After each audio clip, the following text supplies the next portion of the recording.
Hay un tipo especial de silencio que se produce cuando tus hijos dejan de llamarte. Se instala en tu pecho como la escarcha del invierno, silencioso y frío, hasta que te preguntas si el amor fue suficiente. John Pike conocía bien ese silencio. A los 81 años, llegó a una antigua mansión de piedra de su infancia, ahora derruida y olvidada bajo la nieve. Sus hijos habían seguido adelante con sus vidas. Llevaba solo una maleta roja y decidió que ese lugar en ruinas sería su último hogar. Día tras día comenzó a arreglarla, tapando ventanas, limpiando habitaciones, encontrando viejas cartas dejadas por extraños. El pueblo se enteró de que había un anciano trabajando solo. Entonces, una mañana, aparecieron huellas en la escarcha junto a las suyas. Antes de volver al programa, dinos desde dónde nos estás escuchando, y si esta historia te conmueve, asegúrate de suscribirte, porque mañana tengo algo muy especial para ti. La autopista se extendía infinita ante él, una cinta negra que atravesaba campos blancos. Jovin Pike mantenía ambas manos en el volante de su viejo Buick, aunque la carretera estaba casi vacía. Los limpiaparabrisas se movían con un ritmo constante, limpiando la ligera nieve que había comenzado a caer una hora antes. En el asiento del copiloto estaba su maleta de cuero rojo, la misma que había llevado en su luna de miel 47 años antes. Todo lo demás que poseía lo había vendido, donado o dejado atrás en la modesta casa de campo donde había criado solo a sus hijos. Su mano se movió inconscientemente hacia el bolsillo de su abrigo, y sus dedos encontraron el peso familiar del reloj de bolsillo de latón de su abuelo.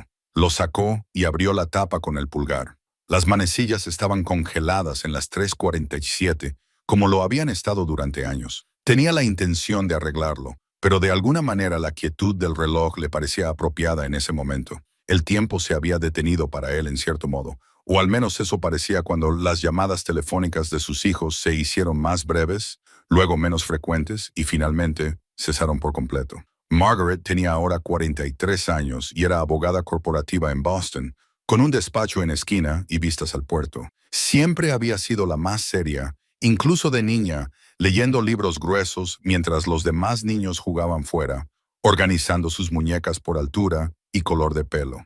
Tras la muerte de su madre, Margaret se había vuelto aún más decidida, como si el éxito pudiera llenar el vacío que había dejado. Jovin estaba muy orgulloso de ella, pero en algún momento había aprendido a mantener al mundo a distancia, incluido él. Su última conversación, 6 meses atrás, había sido breve. Ella se estaba preparando para un caso importante. Dijo que volvería a llamar más tarde. Nunca lo hizo. Daniel, su hijo mediano, se había mudado a Seattle hacía 12 años para trabajar en una empresa tecnológica cuyo nombre Jovin nunca conseguía recordar. Tenía algo que ver con el almacenamiento en la nube, aunque todavía no estaba del todo seguro de lo que eso significaba. Daniel se había casado joven, se había divorciado discretamente y se había volcado en el trabajo como algunos hombres se vuelcan en la bebida. Cada año enviaba una tarjeta de Navidad con un mensaje genérico impreso y sin ninguna nota personal.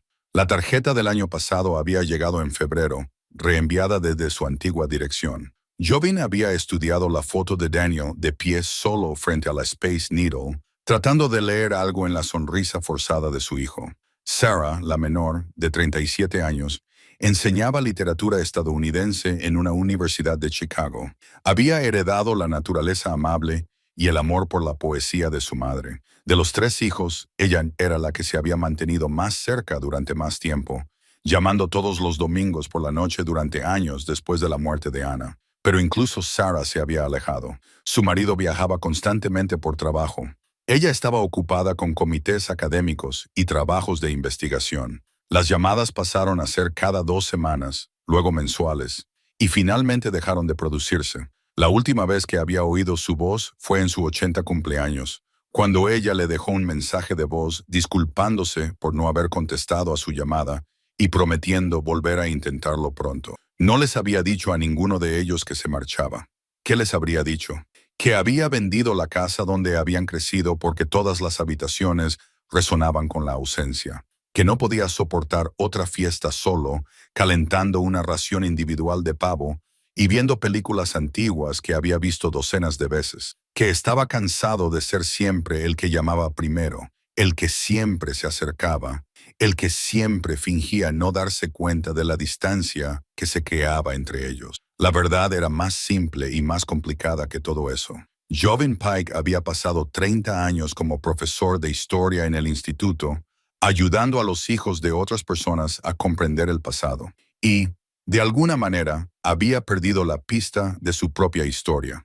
Después de que Anna muriera, víctima de un cáncer de mama rápido y cruel, que se la llevó en 9 meses, se había centrado por completo en criar a Margaret, Daniel y Sarah. Había sido madre y padre, cocinero y consolador, ayudante con los deberes y sanador de corazones. Había hecho todo lo posible, pero siempre le había parecido que no era suficiente. Quizás los había abrazado con demasiada fuerza. Quizás los había dejado marchar con demasiada facilidad. Quizás no había una forma correcta de ser padre soltero de 3 hijos afligidos mientras se ahogaba en su propio dolor. Había hecho lo que había podido y ellos habían crecido y se habían mudado, que es lo que se supone que deben hacer los hijos. Excepto que él pensaba que mudarse no tenía por qué significar desaparecer por completo. El GPS de su teléfono anunció que se acercaba el desvío en 2 millas. Jovin redujo la velocidad, aunque no había más tráfico. El paisaje se había vuelto cada vez más rural durante la última hora. Granjas alejadas de la carretera, árboles desnudos que contrastaban con el cielo gris, algún que otro silo que se alzaba como un faro en un mar de nieve. Era el campo de su infancia, aunque no había vuelto en más de 50 años. Sus abuelos habían sido propietarios de la finca, una mansión de piedra construida en 1920 por un rico industrial cuya fortuna se evaporó con la depresión. La compraron por casi nada en 1948 como refugio de verano del calor y el ruido de la ciudad. Jovin había pasado allí 3 veranos de niño, corriendo por jardines que parecían extenderse hasta el infinito, explorando habitaciones llenas de muebles cubiertos con sábanas blancas, nadando en el estanque al borde de la propiedad. Su abuelo había fallecido primero. De repente, un ataque al corazón mientras leía el periódico en la biblioteca. Su abuela le siguió 2 años después, y la casa pasó a manos del padre de Jovin, a quien nunca le había importado mucho el lugar. Había permanecido vacía, visitada ocasionalmente por los cuidadores, decayendo lentamente. Cuando su padre murió hace 15 años, la finca pasó a manos de Jovin. Nunca la había visitado, apenas había pensado en ella, excepto cuando llegaban las facturas del impuesto sobre la propiedad cada año. Había pensado en venderla cientos de veces, pero nunca se había decidido a hacerlo. Ahora entendía por qué. Una parte de él la había estado conservando, aunque no sabía para qué hasta hacía 3 semanas, cuando se encontraba en su salón vacío, con la última caja embalada, y se dio cuenta de que no quería mudarse a un complejo de apartamentos estéril, donde los ancianos iban a esperar el final de sus días. Quería ir a un lugar que significara algo, un lugar donde pudiera trabajar con sus manos y su espalda, y no pensar tanto en el teléfono que nunca sonaba. Un lugar donde pudiera reconstruir algo en lugar de ver cómo todo se desmoronaba lentamente. La curva apareció a su derecha, un camino estrecho apenas despejado, que conducía entre 2 pilares de piedra. Las puertas de hierro que una vez habían estado allí habían desaparecido hacía mucho tiempo.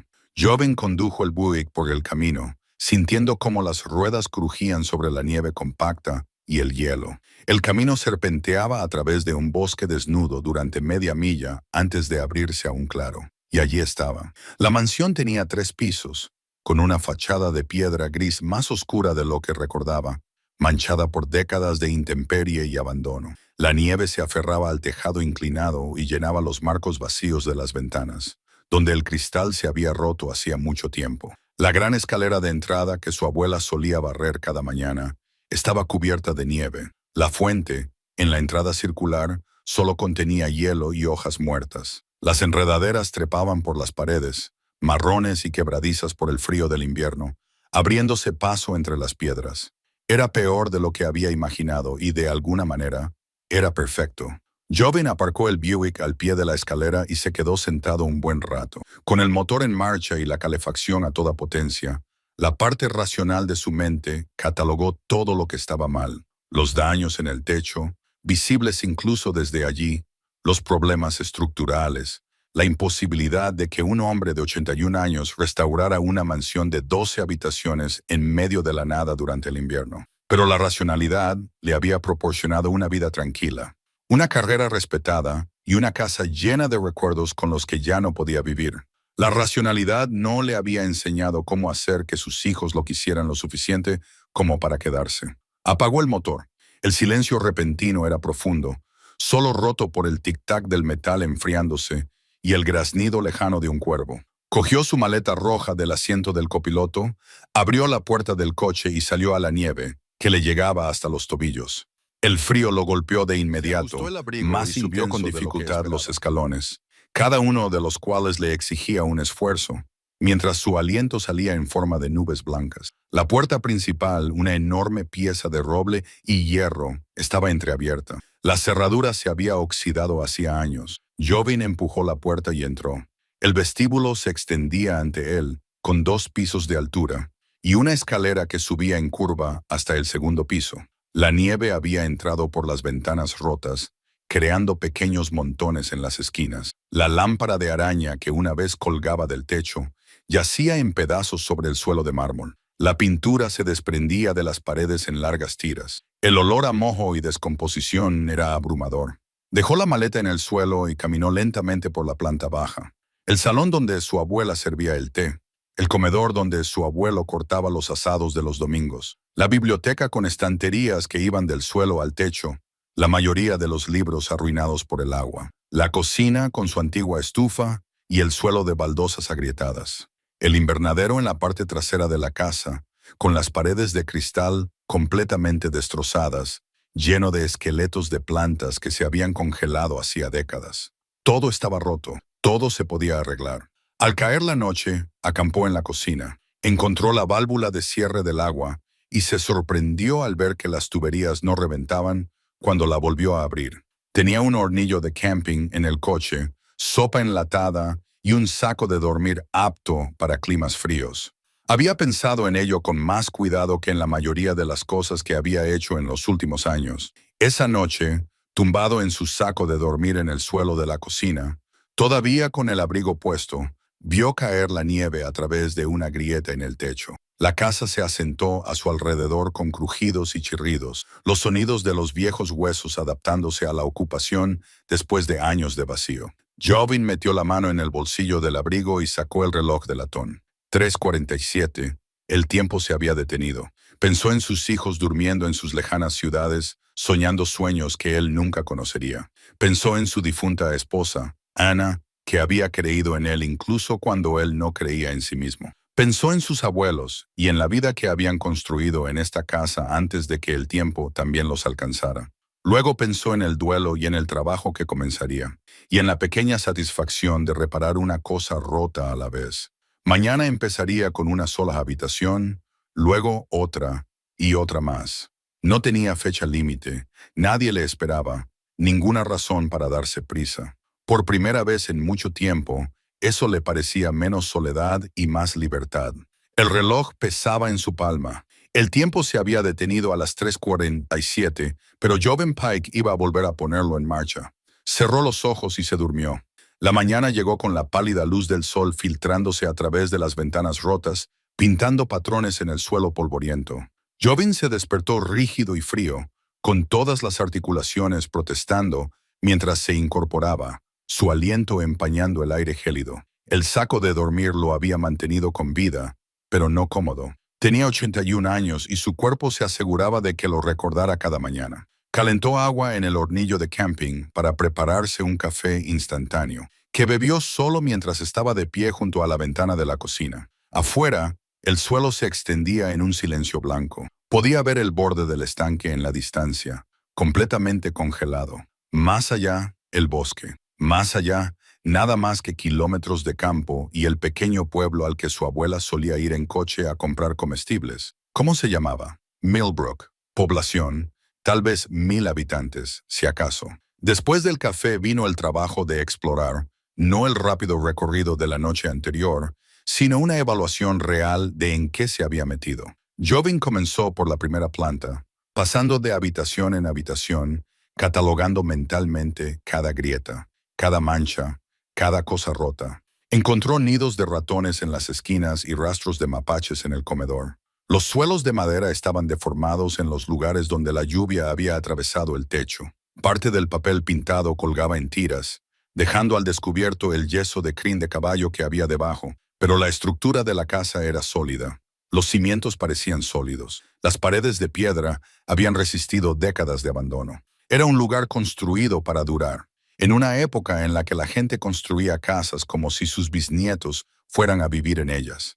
Al mediodía había llegado al estudio, una habitación con paneles de madera en el lado este de la casa.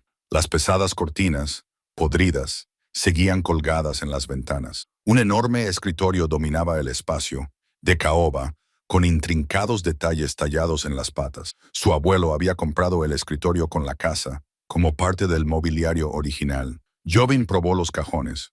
La mayoría se abrían con facilidad, revelando viejos bolígrafos, clips oxidados, papel de carta amarillento.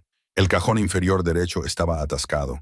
Tiró con más fuerza, sintiendo que algo cedía, y se deslizó con un chirrido de madera contra madera. Dentro, envuelto en un paño de aceite, había un montón de cartas. Las levantó con cuidado. El hule las había protegido de lo peor de la humedad. Los sobres estaban dirigidos con una elegante caligrafía a la señora Eleanor Whitmore a esta dirección. Las direcciones del remitente eran diversas, algunas de Nueva York, otras de direcciones en el extranjero. Códigos postales militares. Govan llevó el paquete a la ventana, donde había mejor luz. Desenvolvió el hule y seleccionó la primera carta con matasellos del 1 de julio de 1943.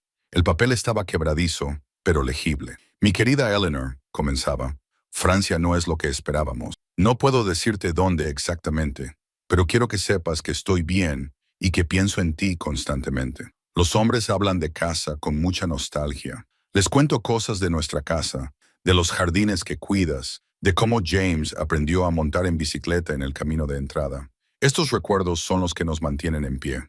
La carta estaba firmada. Con todo mi amor, Samuel, decía otra. Luego otra más. La historia fue surgiendo poco a poco, a partir de estos fragmentos del pasado. Samuel y Eleanor Whitmore habían vivido en esta casa. Tenían 2 hijos, James y Robert. Cuando estalló la guerra, ambos se alistaron. Samuel le escribía a Eleanor con regularidad cartas llenas de amor y preocupación, y con la esperanza de que la guerra terminara pronto para que pudieran volver a estar juntos. Una carta fechada el 1 de noviembre de 1944 tenía un tono diferente. Mi amor, hoy he recibido una noticia que no me atrevo a escribir. James murió en Bélgica hace 3 semanas. Me acabo de enterar. No sé cómo decírselo a Robert cuando lo vea. No sé cómo volver a casa y enfrentarme al vacío. Nuestro precioso hijo se ha ido. Sé que estás leyendo esto y que tu corazón está tan destrozado como el mío. De alguna manera, lo superaremos juntos. Debemos hacerlo. Reuben dejó la carta sobre la mesa, con las manos temblorosas. Se sentó en la silla del escritorio, sin prestar atención al polvo, y se presionó las palmas de las manos contra los ojos. No se lo esperaba. No esperaba tropezar con el dolor de otra persona mientras se ahogaba en el suyo propio. Leyó las cartas restantes. Robert había sobrevivido a la guerra y había vuelto a casa. Samuel también había regresado finalmente. Pero las cartas de Eleanor a Samuel, encontró algunos borradores que ella nunca había enviado, revelaban a una mujer que intentaba mantener unida a su familia mientras lloraba la pérdida de un hijo al que nunca volvería a ver. Un borrador escrito a lápiz en el reverso de una lista de la compra decía simplemente: ¿cómo podemos vivir en esta asa sabiendo que él nunca volverá a cruzar la puerta? ¿Cómo puedo poner la mesa para 3 cuando debería ser para 4? Joan entendió esa pregunta mejor de lo que hubiera querido. Encontró una última carta fechada en 1953 de Robert a su madre. Querida mamá, sé que papá y tú habéis decidido dejar la casa. Entiendo por qué no podéis seguir viviendo allí. Hay demasiados recuerdos de James en cada habitación. Ojalá las cosas fueran diferentes. Ojalá pudiera visitaros más, pero mi trabajo me retiene en California y la familia de Mary está aquí. Por favor, sabed que os quiero a los 2, aunque la distancia que nos separa me impida demostrároslo. Así que se habían marchado. Eleanor y Samuel habían abandonado esta casa porque su dolor era demasiado grande para soportarlo entre sus paredes. Y Robert, el hijo superviviente, se había mantenido alejado, porque volver significaba enfrentarse a lo que se había perdido. Jobin se sentó en el silencioso estudio mientras la luz de la tarde se desvanecía. Pensó en James Whitmore, muerto a los 19 años en una guerra librada al otro lado del océano. Pensó en Ella Nena, cuidando los jardines para un hijo que nunca volvería a casa. Pensó en Samuel escribiendo cartas desde el frente mientras su mundo se derrumbaba. Pensó en Robert, atrapado entre el deber hacia sus padres y la necesidad de construir su propia vida en otro lugar. Circunstancias diferentes, mismo resultado. Familias dispersas, casas abandonadas, amor insuficiente para superar el peso de la pérdida y la distancia. Pero había algo más en esas cartas. Una esperanza desesperada y desafiante. Ella Nena escribía sobre los bulbos de primavera que había plantado, decidida a verlos florecer. Samuel describía las estrellas sobre Francia y prometía mostrárselas a James algún día, incluso después de que James se hubiera ido, como si la esperanza misma pudiera resucitar a los muertos. Robert prometiendo visitarlos, aunque nunca lo hizo, porque la promesa era lo importante. Jobin volvió a envolver cuidadosamente las cartas en el paño de aceite, y las protestando, y se acercó a la ventana. Había vuelto a nevar. Eran copos ligeros que no darían lugar a nada importante. El terreno estaba vacío. Ningún niño volvería a jugar allí jamás. Nadie se reuniría para fiestas de verano o cenas de Navidad, a menos que él lo hiciera. La comprensión le golpeó con una fuerza inesperada. Había venido aquí pensando que estaba huyendo, buscando un lugar donde esconderse de sus propios fracasos como padre. Pero Ella Nena y Samuel también habían huido, y su huida no había resuelto nada. La casa simplemente había permanecido vacía, guardando su dolor como una tumba. ¿Y si en lugar de huir, se quedaba? ¿Y si en lugar de esconderse, reconstruyera? No solo las paredes, las ventanas y los suelos, sino algo más grande. Un lugar que dijera, a pesar de todo, a pesar de la pérdida y la distancia, y de todas las formas en que las familias se rompen, todavía puede haber un hogar, todavía puede haber una bienvenida. No sabía si sus hijos vendrían alguna vez. No sabía si Margaret se ablandaría alguna vez, si Daniel se abriría alguna vez, o si Sarah encontraría tiempo en su ajetreada vida. Pero podía crear un lugar para ellos de todos modos. Podía reparar esta casa de la misma manera que no había podido reparar el daño en su propia familia. Y si nunca venían, bueno, al menos lo habría intentado. Al menos habría construido algo hermoso a partir de las ruinas. La decisión se asentó en sus huesos como el calor después del frío. Restauraría Whitmore House. Cada habitación, cada ventana, cada cosa rota a la que pudiera llegar. No como un monumento a su propia soledad, sino como un acto de fe en que las cosas rotas podían volver a estar enteras. Necesitaría suministros, herramientas, materiales. Eso significaba un viaje a la ciudad, algo que había estado evitando, pero ahora no podía evitarlo. Sacó el reloj de latón de su bolsillo y lo miró una vez más. 3:47. El tiempo se había detenido. Pensó en las cartas de Ella Nena, en James, que nunca había vuelto a casa, en Samuel y Robert, y en todas las palabras que habían quedado sin decir entre ellos. Luego guardó el reloj y fue a buscar su abrigo. Mañana comenzaría el verdadero trabajo. Esta noche conduciría hasta Millbrook y se enfrentaría a lo que fuera que viniera después. El primer paso para reconstruir cualquier cosa era admitir que necesitabas ayuda, aunque pedirla fuera lo más difícil del mundo. El trayecto hasta Millbrook duró 20 minutos por carreteras que llevaban días sin ser limpiadas. Jobin condujo con cuidado el Buick, consciente del hielo que había bajo la nieve. La ciudad apareció poco a poco, primero unas cuantas casas dispersas, luego una calle principal con tiendas apiñadas como si buscaran calor contra el viento invernal. Aparcó frente a la ferretería, un edificio estrecho con pintura roja descolorida y una campana que sonó cuando empujó la puerta. En el interior olía a aceite de máquina y serrín, y las luces fluorescentes zumbaban en el techo. Las estanterías se extendían hasta el techo, repletas de herramientas y suministros, sin ningún orden en particular que Jobin pudiera discernir. ¿Puedo ayudarle? La voz de una mujer llegó desde detrás del mostrador. Tendría unos 70 años, con el pelo gris acero recogido en un moño práctico, vestida con una camisa de franela y una expresión que sugería que lo había visto todo 2 veces y que la primera vez no le había impresionado. «Necesito productos de limpieza», dijo Jobin. «Fregonas, cubos, limpiador industrial, guantes de trabajo, herramientas básicas, martillo, destornilladores, ese tipo de cosas. La mujer lo estudió con sus agudos ojos oscuros. Tú eres el que compró la casa de Whitmore. No era una pregunta. Jobin recordaba que los pueblos pequeños tenían sus propias redes de inteligencia que avergonzarían a la CIA. Soy Joan Pike. En realidad lo heredé de mi padre. Él lo heredó de sus padres. Martha Chen no le tendió la mano, solo señaló con la cabeza hacia la parte trasera de la tienda. Los productos de limpieza están en el pasillo 3. Las herramientas están junto a la pared. ¿Piensa arreglar esa casa usted mismo? Esa es la idea. Martha emitió un sonido que podía ser de diversión o de escepticismo. Sabe que tiene 12 habitaciones y que el techo está medio destrozado. He visto el techo. Sabes que tienes 80 años si tienes un día, Shinguno, y crees que puedes restaurar una mansión tú solo en pleno invierno. Jobin la miró a los ojos. Creo que puedo intentarlo. Algo cambió en la expresión de Martha. No era exactamente aprobación, pero sí un poco menos de escepticismo. Tú te lo pierdes. Déjame mostrarte lo que necesitarás. Durante la siguiente hora, Martha le acompañó por la tienda, sacando artículos de las estanterías con la eficiencia de alguien que lleva 50 años haciendo esto.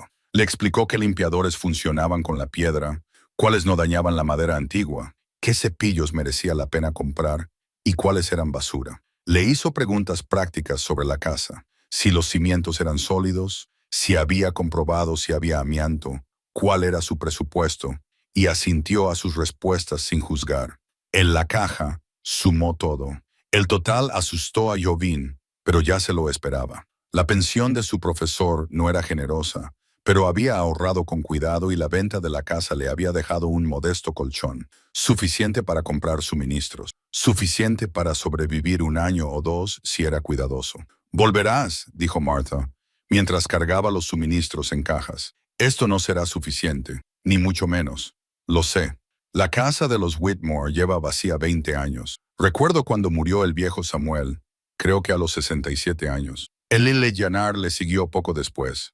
Su hijo nunca volvió, ni siquiera para los funerales. La casa se quedó ahí, pudriéndose. Jobin llevó una caja al coche y volvió a por otra. ¿Los conocías? Sabía de ellos. Mi marido solía hacer algunos trabajos para Eleyanena antes de que ella se marchara. Decía que estaba triste todo el tiempo. No podía superar la pérdida de su hijo en la guerra. Martha le entregó la última caja. ¿Tienes familia que venga a ayudarte? La pregunta sonó más dura de lo que probablemente pretendía. No, solo estoy yo. Martha asintió lentamente. Su expresión se suavizó ligeramente. Bueno, como he dicho, volverás. Y los jueves hago sopa. Siempre hago demasiada. Puedes pasar a comer cuando quieras. Era lo más parecido a la amabilidad que Jobin había oído en meses. Se le hizo un nudo en la garganta de forma inesperada. Gracias. No me des las gracias todavía. No has probado mi sopa. De vuelta a casa, con las cajas traqueteando en el maletero, Jobin sintió algo que no había sentido desde su llegada. No era exactamente esperanza, sino algo parecido. Alguien sabía que él existía. Alguien le había ofrecido sopa. Quizás fueran pequeñas cosas, pero cuando llevas mucho tiempo siendo invisible, las pequeñas cosas parecen enormes. Esa tarde empezó a trabajar en la cocina. Parecía el lugar lógico por donde empezar. Un hombre necesita un lugar donde cocinar, un lugar cálido donde sentarse. Acamparía allí hasta que tuviera otras habitaciones habitables. El trabajo era más duro de lo que había previsto. 70 años de suciedad no se rendían fácilmente. Fregó las encimeras hasta que le dolieron los brazos. Barrió los suelos hasta que el polvo cubrió su ropa y su pelo. Limpió los armarios que revelaron una madera sorprendentemente buena bajo la suciedad. La antigua estufa, una enorme pieza de hierro fundido, tardó 2 horas en quedar limpia y funcional. Aún no se atrevía a encenderla. Para eso habría que revisar las tuberías de gas. Un trabajo para alguien que supiera lo que hacía. Mientras trabajaba, encajado en la esquina debajo del fregadero, su mano golpeó algo que traqueteó. Sacó un pequeño objeto de madera y le quitó el polvo. Era un tren de juguete tallado a mano, sorprendentemente detallado. En la parte inferior había unas iniciales grabadas. John W. James Whitmore, el hijo de Eleyanena, el niño que murió en Bélgica. Jobin se sentó sobre los talones, sosteniendo el tren con cuidado. Era viejo, probablemente tallado en los años 30 o 40. Imaginó al joven James jugando con él en el suelo de la cocina mientras Eleyanena preparaba la cena y Samuel leía el periódico en la mesa. Una familia completa y feliz antes de que llegara la guerra y lo destrozara todo. Pensó en sus propios hijos. Margaret con su microscopio de juguete estudiando hojas e insectos con gran concentración. Daniel construyendo elaboradas estructuras con bloques y explicando su ingeniería con absoluta seriedad. Sarah, la más pequeña, alineando sus peluches y leyéndoles libros ilustrados, dando a cada uno una voz diferente. ¿Cuándo habían dejado de jugar? ¿Cuándo habían crecido y se habían alejado? No podía precisar el momento exacto. Había sucedido gradualmente. Como todo lo importante, sucede demasiado lentamente para darse cuenta hasta que ya se ha ido. Juven colocó el tren de juguete en el alféizar de la ventana, donde la luz del sol poniente iluminaba la madera desgastada. Un pequeño memorial, un recordatorio de que esta casa había albergado vida antes y podría volver a hacerlo. Por la noche la cocina se transformó. No era bonita, todavía no, pero estaba limpia y era funcional. El suelo fregado, las ventanas limpias, una parte de la encimera despejada y lista para su hornillo de camping. Calentó un guiso enlatado y comió de pie, demasiado cansado para preocuparse por las formalidades. Su teléfono estaba en la encimera a su lado, silencioso como siempre. Lo había cargado antes con la batería del coche y había comprobado si tenía mensajes. Nada. Se desplazó por sus contactos, encontró el número de Sara y puso el pulgar sobre el botón de llamada. ¿Qué le diría? Hola, cariño. Vivo en una mansión en ruinas, fregando suelos hasta que me sangran las manos, intentando arreglar algo que no sé cómo arreglar. En su saco de dormir en el suelo de la cocina, ahora más limpio, pero aún frío, Joven redactó cartas en su mente. Cartas a Margaret, Daniel, Sarah. Cartas explicando por qué se había ido, a dónde había ido, qué estaba tratando de hacer. Pero las palabras nunca salían bien. Sonaban a la defensiva, lastimosas o desesperadas, y él no quería hacer ninguna de esas cosas. Quizás no escribiría cartas, quizás simplemente seguiría trabajando día a día, habitación por habitación, arreglando lo que pudiera arreglar. Y si eso no fuera suficiente para traerlos de vuelta, al menos tendría algo que mostrar por su tiempo. Al menos habría intentado construir algo en lugar de ver cómo todo se desmoronaba. El tren de juguete en el alféizar de la ventana captaba la luz de la luna, proyectando sombras en el suelo. En algún lugar de la casa, el viento encontró una rendija y gimió a través de ella como el propio recuerdo. Jovin cerró los ojos y durmió el sueño de los agotados, soñando con los niños que nunca volvieron a casa. 2 semanas se convirtieron en una rutina. Despertarse con el sol, calentar agua para el café, trabajar hasta que el agotamiento exigía un descanso. La cocina estaba terminada, realmente terminada, con la cocina probada y en funcionamiento, las ventanas tapadas con plástico hasta que pudiera permitirse cristales adecuados, incluso una pequeña mesa y una silla que había encontrado en las dependencias del servicio y que había restaurado. A partir de ahí pasó al vestíbulo, limpiando los escombros, tapando los agujeros en el yeso, barriendo hasta que el suelo de mármol emergió de debajo de décadas de suciedad. Su cuerpo se adaptó al trabajo de una manera que le sorprendió. La primera semana había sido una agonía.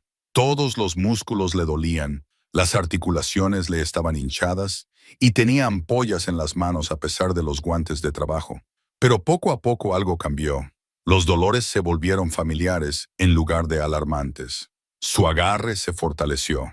Se movía por la casa con más confianza, aprendiendo qué tablas del suelo eran sólidas y cuáles cederían si pisaba mal. El jueves de la segunda semana, condujo hasta Millbrook y encontró la ferretería de Martha cerrada con una nota que dirigía a los clientes a la casa de atrás. Siguió un camino cubierto de nieve hasta una pequeña cabaña donde Martha le abrió la puerta con un cucharón en la mano. «Has venido», dijo, apartándose para dejarle entrar. «Tú me invitaste. La gente no siempre hace lo que se le invita a hacer».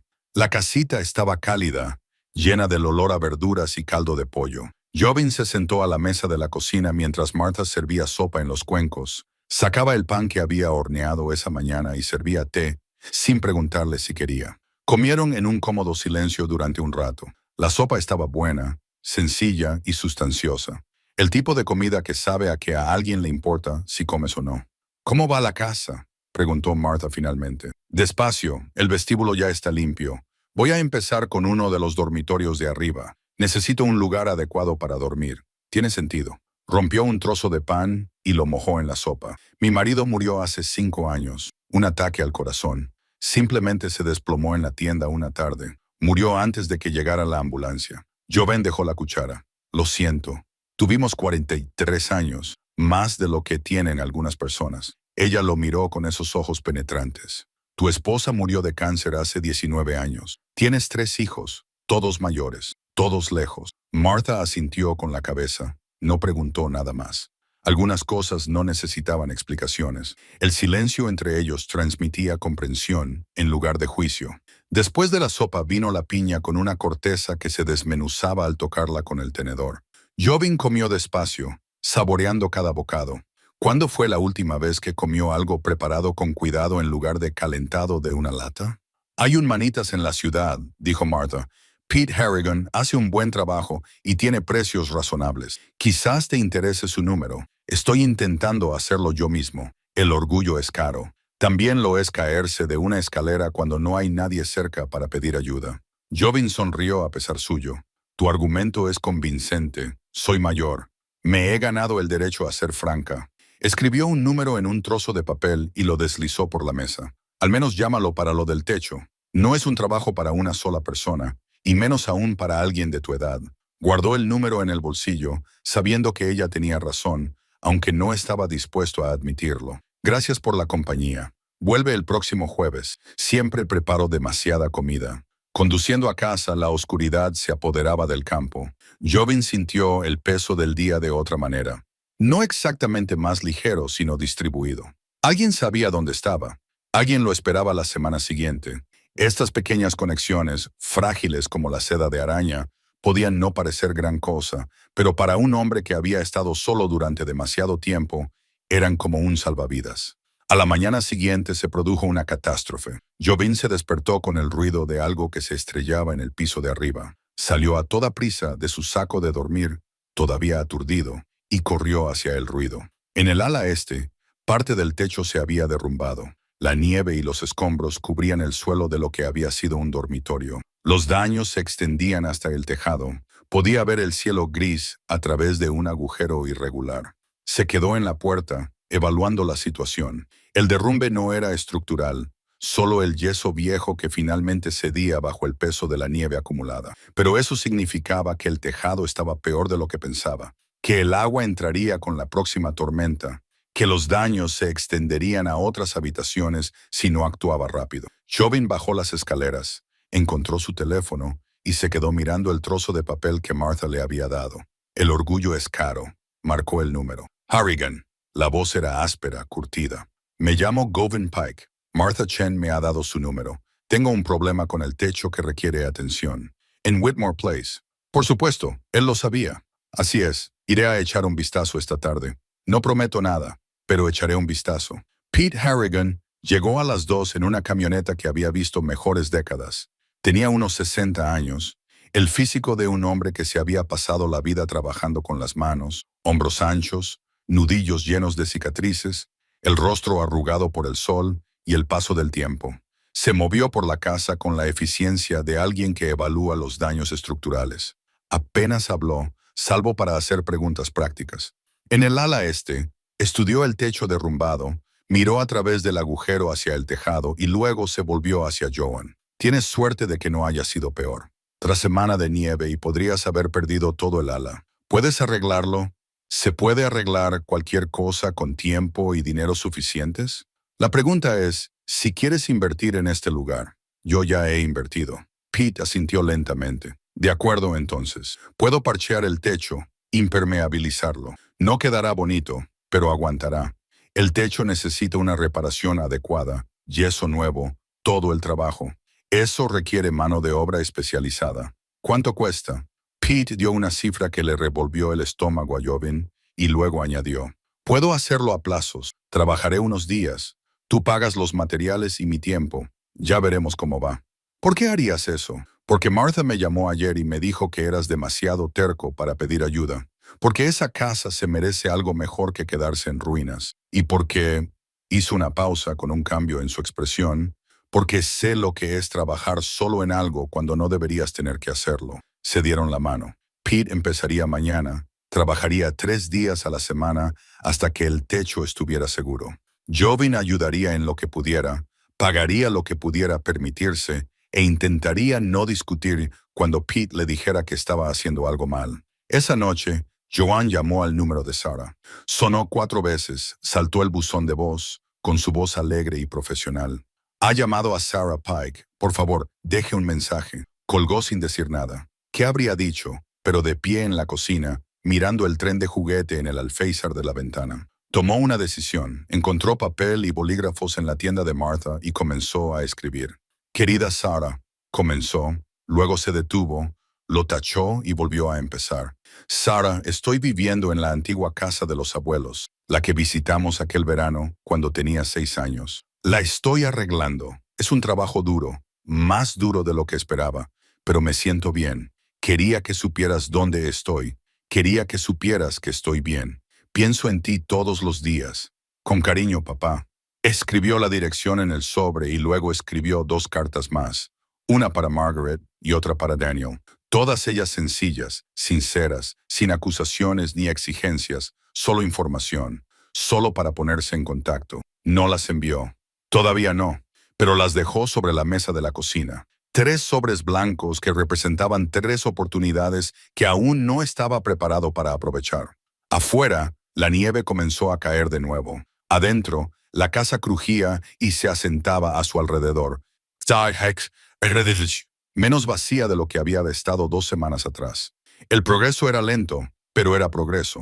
A las 6 semanas de la restauración, aparecieron los primeros signos de la primavera. Las campanillas de invierno brotaban entre los montones de nieve derretida, los días se alargaban, el aire tenía una suavidad que prometía calor. Al final, la transformación no fue solo en el clima. La casa había empezado a respirar de otra manera. Pete Harrigan se había convertido en un elemento fijo, llegando todos los lunes, miércoles y viernes con su caja de herramientas y su termo de sustituido las vigas rotas y restaurado 3 habitaciones hasta dejarlas en condiciones habitables. Pete trabajaba con la tranquila competencia de un hombre que se había pasado la vida arreglando cosas y, poco a poco, entre martillazos y cerrados, contó su historia. Había estado casado una vez, se había divorciado hacía 10 años. Después de que su esposa decidiera que quería algo diferente, a alguien diferente. Su hija, Emily, tenía 12 años en ese momento. Ella había elegido vivir con su madre en Denver. Pete tenía derecho a visitarla, le enviaba dinero todos los meses, la llamaba todas las semanas, pero los derechos de visita se convirtieron en visitas que se posponían. Las llamadas iban al buzón de voz la mayoría de las veces. Ahora Emily tenía 22 años y Pete no recordaba la última vez que habían hablado. Fui un buen padre, dijo Pete una tarde, mientras medía una tabla para las estanterías de la biblioteca. Al menos eso creía, pero en algún momento del camino me convertí en el padre incómodo, el que vivía demasiado lejos, el que no entendía su mundo, el que representaba la vieja vida de la que ella había salido adelante. Sostuve la tabla mientras Pete la marcaba. ¿Alguna vez intentaste arreglarlo? ¿Cómo se arregla que alguien no te quiera cerca? La pregunta quedó suspendida en el aire lleno de serrín. Govan no tenía respuesta porque llevaba años haciéndose la misma pregunta. Después de eso trabajaron en silencio, pero era un silencio de comprensión mutua más que de incomodidad. Esa noche, sola en la cocina, Joan descubrió el libro de recetas de Ella Nena. Estaba escondido detrás de una tabla suelta en la despensa, envuelto en papel encerado que lo había protegido en gran medida de la humedad. Las páginas estaban amarillentas, pero legibles, llenas de recetas escritas con la letra clara de Ella Nena, carne asada, pudín de pan, sopa de verduras, galletas de Navidad. Pero lo que le llamó la atención fueron los márgenes. Ella Nena había escrito notas al lado de casi todas las recetas, pequeños comentarios que revelaban destellos de su vida. Junto al asado, Samuel siempre pide esto los domingos. Junto al pudín de pan, James se comió 3 raciones y se puso malo. 1939. Cerca de la receta de galletas, venta de pasteles en la escuela de Robert, 3er puesto. Estaba muy orgulloso. Y al final de una receta de tarta de manzana, con una letra un poco más temblorosa. La favorita de Samuel.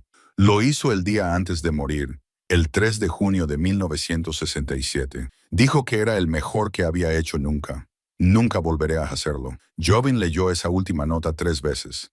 El peso de ello, hacer la comida favorita de alguien, sin saber que sería la última vez, y luego ser incapaz de soportar volver a hacerla porque la persona que la amaba ya no estaba. Él conocía ese peso.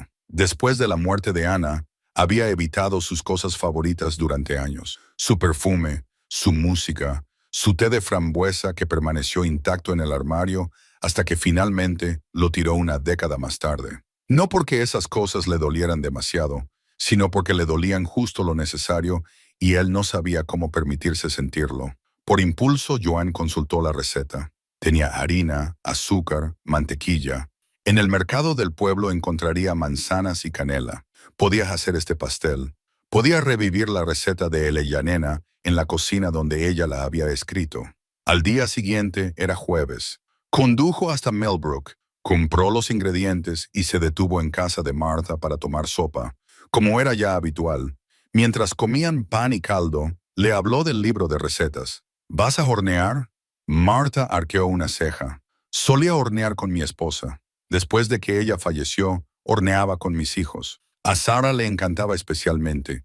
Hacíamos galletas todos los domingos por la tarde. Se subía a un taburete junto a la encimera, muy seria por medir todo con exactitud. ¿Cuándo dejaste de hacerlo? Cuando ya no necesitó el taburete. Cuando empezó a tener deberes y amigos y cosas más interesantes que hornear galletas con su padre. Sonrió, pero le dolió. Debería haber seguido preguntándole. Quizá ella habría dicho que sí. Martha le rellenó la taza de té. Quizá lo habría hecho, quizá no. Ahora ya no puedes saberlo. Lo único que puedes hacer es lo que puedes hacer hoy. De vuelta en casa, Jobin colocó los ingredientes en la encimera de la cocina, con el libro de recetas abierto junto a ellos. Pete apareció mientras él precalentaba el horno. La vieja bestia por fin funcionaba bien después de días de retoques. ¿Qué es todo esto?, preguntó Pete. Tarta de manzana. ¿Te quedas a cenar? No. ¿Te quedas?, preguntó Pete con una sonrisa. Sí, señor. Trabajaron juntos mezclando y midiendo, mientras Pete terminaba de instalar la última estantería de la biblioteca. El olor a canela y manzanas fue invadiendo poco a poco la casa. Cuando la tarta salió dorada y perfecta, Joven sintió algo parecido al triunfo. Quizás fuera una pequeña victoria doméstica, pero era importante. Esta casa, vacía durante tanto tiempo, ahora albergaba calidez y comida, y ese tipo de placer sencillo que hacía que la vida mereciera la pena. Martha llegó a las 6 con una cazuela, alegando que había hecho demasiada comida. Joven sospechaba que la había hecho específicamente para ellos, pero no discutió. Los tres comieron en la mesa de la cocina. Era la primera comida decente en esta casa en décadas. Mientras tomaban pastel y café, Martha mencionó el festival de primavera de la ciudad. No es nada lujoso, solo vendedores en la plaza, música, comida. Pero Whitmore Place solía organizar una fiesta en el jardín cada año. La gente del pueblo todavía habla de ello. Los jardines de Eleyanena eran famosos. Jobin miró por la ventana los terrenos cubiertos de maleza. En algún lugar bajo todas esas enredaderas muertas y malas hierbas estaban los jardines de Eleyanena. Otro proyecto de restauración. Otra tarea imposible. ¿Cuándo es el festival?, preguntó. El 21 de junio, el solsticio de verano. 3 meses. Jobin hizo los cálculos con la ayuda de Pete. Para entonces podrían tener terminado el invernadero, quizá incluso empezar con los jardines. Era ambicioso, probablemente una locura, pero allí, de pie en su cocina restaurada, compartiendo comida con personas que se habían convertido en amigos, sintió algo que no había sentido en años. Se sintió capaz. Esa noche, sacó las 3 cartas que había escrito semanas atrás. Las leyó de nuevo y añadió unas líneas a cada una. Luego escribió nuevas direcciones en los sobres e incluyó algo nuevo. Una foto que había tomado con su teléfono del cocina limpia y luminosa. El tren de juguete visible en el alféizar de la ventana. Debajo escribió: «Esto es lo que estoy construyendo. Un lugar al que volver para cualquiera que quiera volver a casa». Condujo hasta la ciudad y echó las cartas en el buzón de correos antes de que pudiera cambiar de opinión. 3 sobres blancos desaparecieron en la ranura, llevando consigo palabras que había reprimido durante demasiado tiempo. Al volver a su coche, Jovin se fijó en que el cielo del atardecer estaba despejado y vasto. Las estrellas comenzaban a aparecer en la penumbra. Las mismas estrellas sobre las que Samuel había escrito desde Francia. Las mismas estrellas que Elela Nena había contemplado mientras esperaba a que sus hijos volvieran a casa. Las mismas estrellas que brillaban sobre Boston, Seattle y Chicago, donde sus hijos miraban al mismo cielo sin saber que su padre también lo estaba mirando. Condujo de vuelta a la casa y aparcó en la entrada circular, donde la fuente seguía congelada y olvidada. Mañana empezaría con el invernadero. Mañana empezaría a limpiar los jardines. Mañana daría otro paso hacia la creación de algo por lo que valiera la pena volver a casa. Pero esa noche se sentó en la cálida cocina y comió otra porción del pastel de manzana de Elellanena, perfecto y dulce, una receta rescatada del olvido. Afuera, las primeras ranas primaverales comenzaron su coro en el estanque lejano. Dentro de la casa, todo se asentaba a su alrededor con crujidos que sonaban menos como una protesta y más como una bienvenida. 8 semanas después, los jardines se revelaban lentamente. Lo que Joan había tomado por zarzas muertas resultó ser rosales, inactivos pero vivos. Bajo capas de hojas podridas, los caminos de piedra emergían como los huesos de alguna criatura antigua, y en el centro de lo que una vez había sido el jardín principal, medio enterrado en tierra y enredaderas, encontró una campana de bronce. Pete y él tardaron 1 hora en desenterrarla. La campana era pesada, del tamaño de un plato, con un badajo que aún se movía cuando se agitaba. Alguien había grabado unas palabras alrededor del borde. Jovin limpió décadas de óxido con un abrillantador de metales hasta que pudo leerlas. Todos los que vagan, no perdáis el anillo para encontrar el camino a casa. Campana para cenar en el jardín, dijo Pete, examinándola. Se usaba para llamar a la gente desde el jardín. Mi abuela tenía una. En los viejos tiempos, en fincas como esta la tocaban al atardecer, para que todos supieran que era hora de volver a casa, dijo.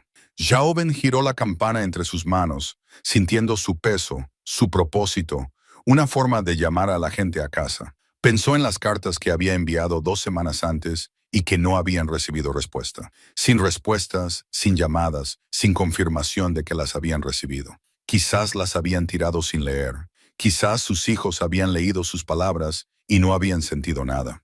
Quizás la distancia entre ellos era demasiado grande para que las cartas la acortaran. Pero ahora tenía esta campana y una casa a la que merecía la pena volver. La colgaron en el porche delantero esa tarde, suspendida de un soporte de hierro que Pete había fabricado con chatarra. Cuando estuvo bien sujeta, todo el valle, claro y fuerte, rebotando en las paredes de piedra de la casa, atravesando los bosques verdes y cruzando el estanque donde el hielo finalmente se había derretido. Era la primera vez que esa campana sonaba en probablemente 50 años. La primera vez que esta casa llamaba al mundo en décadas. Martha la oyó desde el pueblo, a 8 kilómetros de distancia. Más tarde le contó a Jovin que estaba en su cocina y dejó lo que estaba haciendo. Se acercó a la ventana y escuchó. Pensé que estaba imaginando cosas, dijo.